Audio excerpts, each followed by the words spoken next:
ఇక్కడ మాకు ఊరు నుంచి జున్ను పాలు వచ్చాయి. అది జున్ను ఎలా చేస్తున్నానంటే బెల్లంతో చేస్తున్నాను.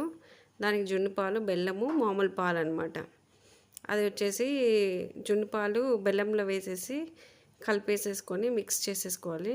ఇప్పుడు అలాగే మామూలు పాలు కూడా కలుపుకోవాలి. దాన్ని నేను స్టీమ్ చేస్తున్నాను అనమాట. డబుల్ బాయిలర్ మెథడ్లో స్టీమ్ చేస్తున్నాను రైస్ కుక్కర్లో పెట్టి. అదిగోండి నాకు జున్ను అయితే తయారైపోయింది. ఇప్పుడు ఒక ప్లేట్లోకి డిమోల్డ్ చేస్తున్నాను. ఎంత స్పాంజీగా వచ్చిందంటే అంత స్పాంజీగా ఉంది. చాలా బాగుంది జున్ను అయితే. చూడండి ఎంత చక్కగా వచ్చిందో కట్ చేసినా కూడా. టేస్ట్ అయితే మటుకు చాలా సూపర్గా ఉంది. మీకు ఎప్పుడన్నా దొరికితే ఖచ్చితంగా ఒకసారి ట్రై చేసి చూడండి. అందులో కొంచెం మిరియాలు, ఎలగలు కూడా వేసాను. నేనైతే ఏదైనా వేడిగా తినడానికైతే ఇష్టపడతాను. మీరు ఎలా తింటారు?